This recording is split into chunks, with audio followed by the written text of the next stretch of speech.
साथियों नमस्कार, मैं आपके संघर्षों का साथी अनिल सिंह। जैसा कि आप सब जानते हैं कि वर्तमान समय में उत्तर प्रदेश शिक्षा सेवा चयन आयोग हो चाहे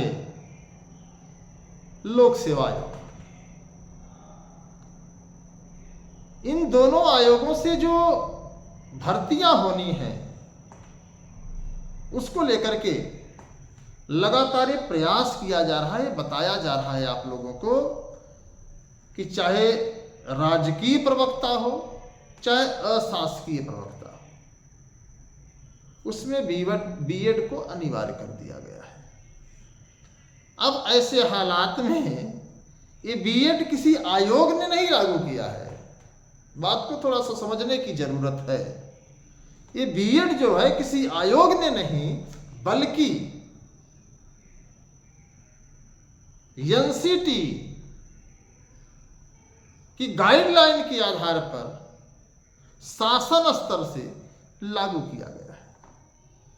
शासन स्तर का मतलब प्रमुख सचिव स्तर से, और यह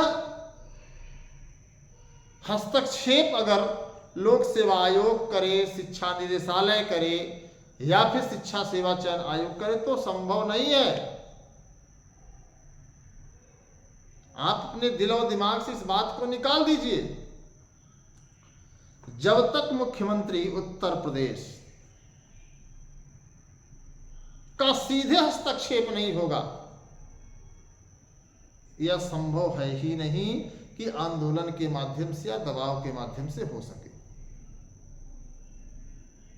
आप लोगों को मैंने पहले ही बताया था, आपको शायद चीजें जानकारी में हैं तो आप थोड़ा सा कमेंट बॉक्स में लिखेंगे तो मुझे थोड़ा सा यह महसूस होगा कि हाँ, हमने आपको बताया था कि हाँ, बीएड लागू करने को लेकर के प्रवक्ता में शासन स्तर पर जो है कार्य चल रहा है। कितने लोग ऐसे साथी हैं जो मैंने आपको 2 महीने पहले ही बता दिया था कि शासन स्तर पर ये चल रहा है कि प्रवक्ता में चाहे जीआईसी प्रवक्ता हो चाहे टीजीटी पीजीटी का प्रवक्ता, तो हाँ लगा दिया गया है। लेकिन कुछ लोगों ने गुमराह किया, और आप इतने भोले भाले हैं कि गुमराह हो भी जाते हैं। मुझे बड़ी हंसी आती है कि युवाओं के हक और अधिकार को लेकर के उन्हें गुमराह करना, उन्हें गलत डायवर्जन में ले जाना कुछ लोगों की मंशा होती है। ये जो लड़ाई आज शुरू हुई है, ये अगर उसी समय सभी साथी थोड़ी सी गंभीरता दिखाते तो शायद ही आज ये हो पाता। लेकिन मैंने भी सोचा कि जब लोगों को मेरी बातों पर यकीन नहीं है तो भैया राधे राधे, मैं भी क्या कर सकता था। लेकिन अब लोगों को लगा कि नहीं, हाँ, अनिल सिंह ने जो आज 3 महीने 2 महीने पहले कहा था वो चीजें सामने आ रही हैं। और सबसे पहले मैं आपको बता दूं कि मैंने इसका खुलासा किया है। मैंने शासन स्तर का जो पत्र था आपको दिखाया है, आप देख लीजिए जाकर के। किसी के पास नहीं था, क्योंकि जब आप काम ही नहीं करेंगे तो कभी नहीं पाएंगे। राजपत्र मैंने आपको दिखाया कि नहीं दिखाया? तो कहीं ना कहीं हाँ, मुझे एक बात बड़ी अच्छी लगी कि कुछ लोगों ने ये कहा कि हम चंदा नहीं लेंगे। तो भाई मेरे देखिए, बहुत साफ शब्दों में बता दूं, मेरे ऊपर मुकदमों का अंबार है। क्यों है उसका कारण आप लोग जानते हैं कि आपके हक अधिकार को लेकर के लगातार सड़क पर आंदोलन की वजह से हमारे ऊपर मुकदमे हुए हैं। हमारी ससुराल वाले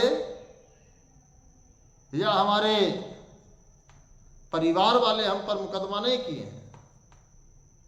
हम पर अगर मुकदमा है तो आंदोलनों का है। लोगों से पूछा जाना चाहिए कि आखिर क्या कारण है कि आपके ऊपर मुकदमे क्यों नहीं हो रहे हैं? क्या आप सरकार के दामाद हो?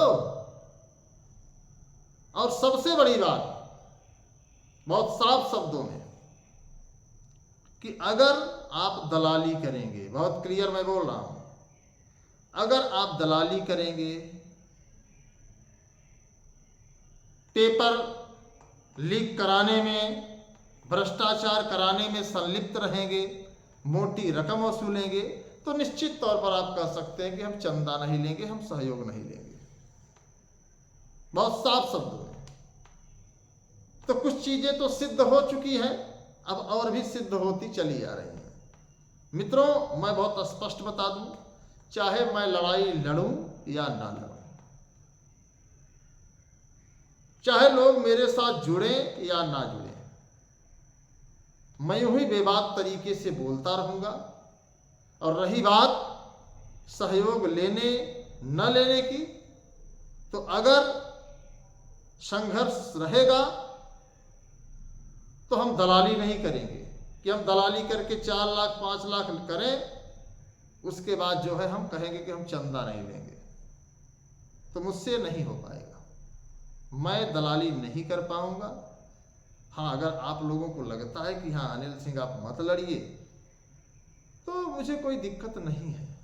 लेकिन हाँ, अगर जो भी साथी हमसे जुड़े हैं, जिनको युवा मंच टीम पर अनिल सिंह पर भरोसा है, तो उनकी लड़ाई मजबूती से लड़ूंगा। जिस तरीके से सुप्रीम कोर्ट में मैंने तदर शिक्षकों के पीछे 2,90,000 रुपए खर्च किया, 2,90,000, और तमाम ऐसे दलाल लोग जो गायब हो जाते हैं, जिनका सिर्फ और सिर्फ एक पेशा है दलाली करना, लोगों को गुमराह करना, लोगों को गलत डाइवर्जन में ले जाना, लोगों को उल्टा सीधा रास्ता दिखाना। भाई करते रहे, हमसे उससे दिक्कत नहीं है। लेकिन मेरा विजन एकदम साफ है कि मैं न्यायालय में भी जाऊंगा और 15 तारीख के बाद टीजीटी की परीक्षा होने के बाद टाइट करके निकलूंगा। 2-4 मुकदमे भी हो जाएंगे तो पीछे नहीं हटूंगा, क्योंकि हमें दलाली नहीं पसंद है और मैं दलाली नहीं कर पाऊंगा। अगर आप लोग चाहते हैं कि मैं भी दलाली करूं, तो भैया मैं आप लोगों से निवेदन करता हूं कि आप लोग मत चाहिए, क्योंकि मुझे दलाली जैसी चीजें नहीं चाहिए। मुद्दे बहुत साफ शब्दों में मैं आपके सामने रखना चाहूंगा। हिंदी का सबसे बड़ा मुद्दा है हिंदी।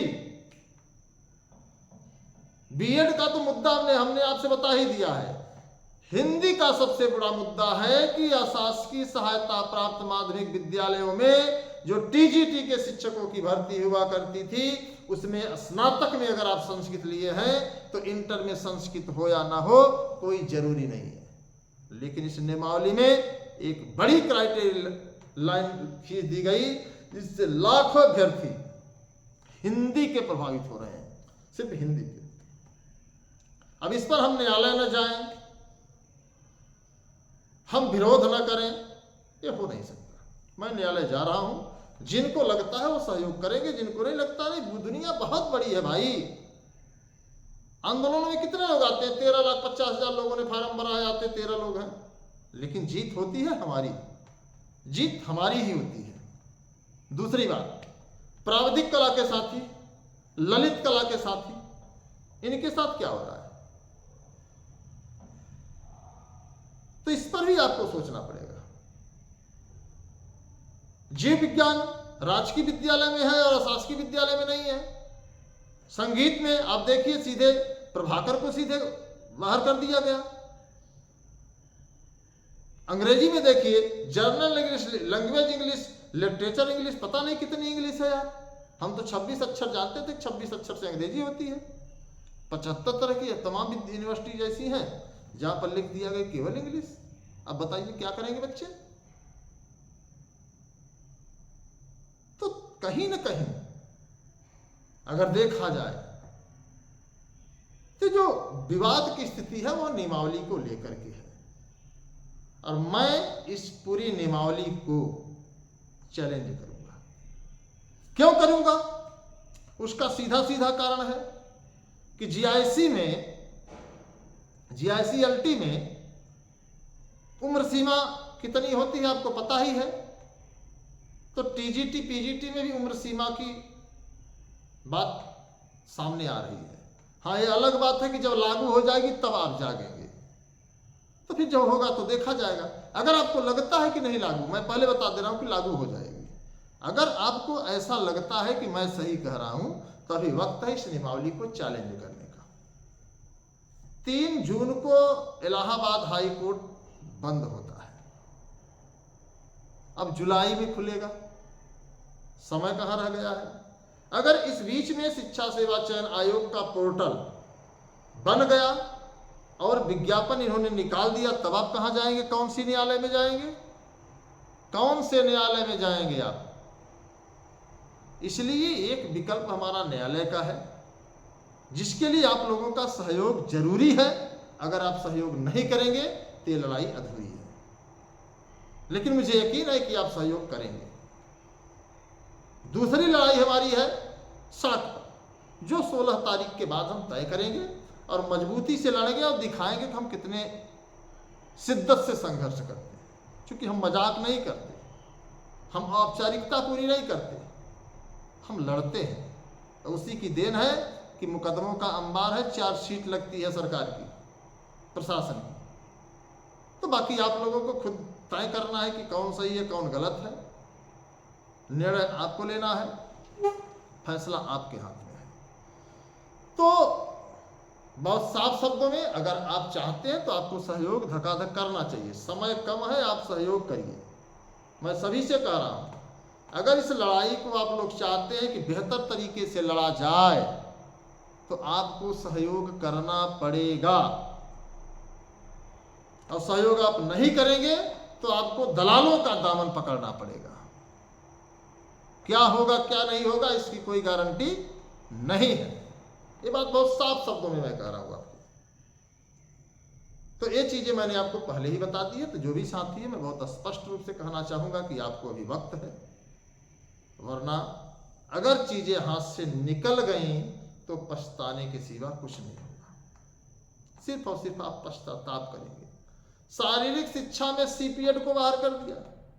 अब सोचिए, आप एक लंबे अरसे से जिस डिग्री के इस्तेमाल में शिक्षक हुए हैं, आज वह डिग्री नदारद हो गई। कुछ लोग ये कह रहे, मुझे तो बड़ा कष्ट होता है कि कैसे कैसे लोग हैं। एक अवसर दे दिया जाए। अवसर क्या चीज होती है भाई? जब नियमावली ही गलत है तो हम अवसर की बात काहे करेंगे? अब एक अवसर भी क्या 13,50,000 लोगों को नौकरी मिल जाएगी क्या?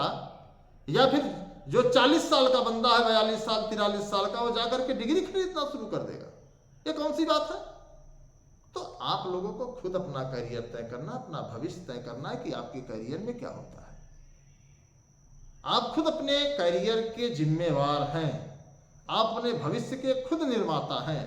हमारा सिर्फ और सिर्फ एक प्रयास हो सकता है, और जो मैं लगातार कर रहा हूं, और उसके लिए आपको सहयोग करना पड़ेगा। अगर आप युवा मंच टीम से कुछ उम्मीद करते हैं तो मुझे भी यह विश्वास है कि आपको सहयोग करना पड़ेगा, तभी लड़ाई मजबूती से लड़ी जा सकती है।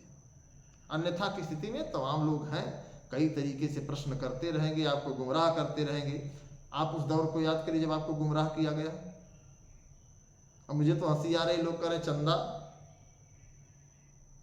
देश की राजनीति चंदे पर चलती है। देश का प्रधानमंत्री हो, चंदा लेता है कि नहीं लेता है? और चंदा मतलब आपका सहयोग है। आपका वो सहयोग नहीं है कि 100, 200, 500 रुपए हम आप लेकर के बहुत करोड़पति हो जाएंगे। ऐसा कुछ भी नहीं है। अगर आपके मन में ऐसी धारणा है तो आप भी लड़िए और चंदा लेकर के देखिए कितने बड़े करोड़पति होते हैं आप। रोडपति हो जाएंगे, रोडपति। चंदा का मतलब होता है आपका समर्पण, आपका विश्वास, आपका योगदान, जो आपके करियर को 4 चांद लगाने में काम आता है। अब आप सहयोग नहीं करते हैं तो ये लगता है कि ना, ये लड़ाई वजूद में नहीं है। और जो लोग अच्छे से जानते हैं कि कौन क्या करता है, तो उनको तो पता हो। तो तमाम साथी लगातार मेरे पास कमेंट करके कह रहे हैं कि भैया आप अपने मन का करिए, आपको मैं सहयोग दूंगा। ये सब दलाल हैं, तमाम उल्टा सीधा कह रहे हैं, उनसे हमसे मतलब नहीं है। लेकिन देखिए, हाँ, अगर आप सहयोग नहीं ले रहे तो आपके यहां मद कैसे आ रहा है? बेरोजगार तो हैं। जैसे शिक्षा निदेशालय में आग लगी और उसी अनुभाग में लगी, 14-15 अनुभाग में। भाई मेरे क्यों लगी? संडे के दिन न कूलर चल रहा था, न एसी चल रही थी, न प्रिंटर चल रहा था, न कंप्यूटर चल रहा था, जबकि गार्ड ये कह रहा है कि मैंने सभी लाइट बंद कर दी है। अब आप समझिए 7:30 बजे, तो 8 बजे आग कैसे लगी, ये जांच का विषय है। और जो भी अधिकारी हैं, क्योंकि मुझे पता है कि ट्रांसफर प्रक्रिया में व्यापम घोटाले से भी ज्यादा उलटफेर हुआ है। जांच चल रही थी, जांच की आंच में जल गया पूरा निदेशालय। आप समझिए, वित्तीय लेखा जोखा, वित्तीय लेन देन, तदर्थ शिक्षकों के विनियमितीकरण को लेकर के, मतलब जितने भ्रष्ट सिस्टम थे सबको ध्वस्त कर दिया गया, जला दिया गया, ताकि भ्रष्टाचार की पोल न खुले। तो इसकी सीबीआई जांच होनी चाहिए, मैं ये चाहता हूं। और आप क्या चाहते हैं, आप भी बताएं। क्योंकि कल हो न हो शिक्षा सेवा चयन आयोग में भी आग लग जाए, लोक सेवा आयोग में भी आग लग जाए, बेसिक शिक्षा विभाग में आग लगे, लाग कहीं भी लग सकती है। आपने घटनाओं को सुना होगा ना, कभी ड्रम, तो कभी सूटकेस, तो कभी डब्बा, कभी बक्सा, तो कभी फ्रीजर, तमाम घटनाएं सुनी होगी। तो हो सकता है असिस्टेंट प्रोफेसर भर्ती में गमछा में, रुमाल में जो है पेपर की उत्तर कुंजी लिखकर आज तक सार्वजनिक क्यों नहीं की गई? कोई बोल क्यों नहीं रहा है? बोलना चाहिए ना कि सिर्फ दलाली करने के लिए हो तुम। सच्चाई है ये दोस्तों, किसको हमें आपको सोचना पड़ेगा कि असिस्टेंट प्रोफेसर परीक्षा में रुमाल पर उत्तर कुंजी लिख करके आई। पेपर वालों ने रुमाल को क्यों पेपर में नहीं छाप दिया भाई? क्या उसके अक्षर नहीं दिखाई दे रहे हैं? क्या अक्षर दिखाई दे रहे हैं ना, कि पहले का ए लिखा है, कि दूसरे का डी लिखा है, तीसरे का सी लिखा है, चौथे का बी लिखा है। इसको सार्वजनिक कर देना चाहिए, पेपर में विधिवत छाप देना चाहिए कि ये जो है ए है। लेकिन नहीं, फिर जेल भेजने का क्या मतलब? और सबसे बड़ी बात, उच्च शिक्षा में काम करने वाला कर्मचारी शिक्षा सेवा चयन आयोग में काम कर रहा था, उसको एसटीएफ रातों रात उठाकर लेके गई। कोई बोल क्यों नहीं रहा है भाई?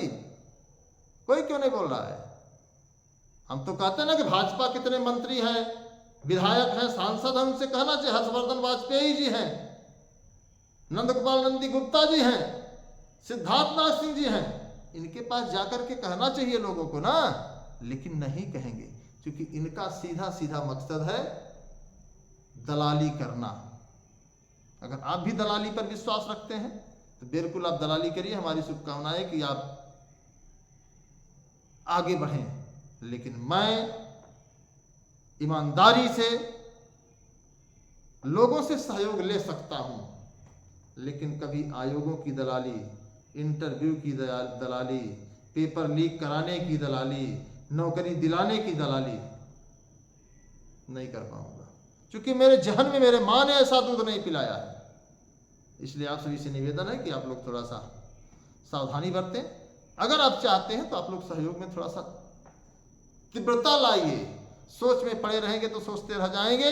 जिस तरीके से 2 महीने पहले आप सोच रहे हैं अब तक, अब सोचने का दौर नहीं है प्राविधिक कला के साथियों, सोचने का वक्त नहीं है जीव विज्ञान के साथियों, सोचने का वक्त नहीं है हिंदी के साथियों, और सोचने का वक्त नहीं शारीरिक शिक्षा, संगीत और अंग्रेजी के साथियों। पूरी नियमावली को चैलेंज किया जाएगा, वरना ओवरेज हो जाओगे तो फिर बाद में कुछ नहीं कर पाओगे। इस बात को आपको समझने की जरूरत है। प्रवक्ता में बीएड है, राजकीय प्रवक्ता में और अशासकीय प्रवक्ता में ये अमान्य है। और जो लोग कर रहे हैं एक अवसर, मैं एक अवसर की बात नहीं कर रहा हूं, एक अवसर तो विकल्प है। मैं सीधे सीधे कहूंगा कि भाई मेरे, ये 45 साल का बंदा अब जाएगा बीएड करेगा, 2 साल बीएड करेगा, उसको एक अवसर दे देंगे, हो सकता है सिलेक्शन ना हो 1 नंबर से, तब क्या होगा?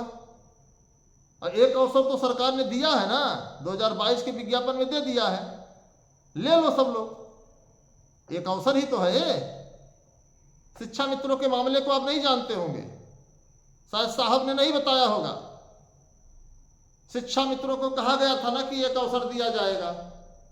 सुप्रीम कोर्ट ने कहा सरकार ने 51,112 पदों का हल्फनामा लगा दिया, कहा कि क्वालिटी एजुकेशन के साथ हम समझौता नहीं करेंगे, हम शिक्षा मित्रों को एक अवसर और देंगे। आज तक वो अवसर नहीं पाए। पता है कि नहीं आपको? शायद ना पता हो तो थोड़ा इर्द गिर्द अपने देखा करिए, केवल आंख बंद करके ये मत देखा करिए कि नहीं नहीं ऐसा होता है ऐसा होता है। एक अवसर, एक विकल्प है, लेकिन हमारी लड़ाई इस पूरी नियमावली को बदलने को लेकर के है।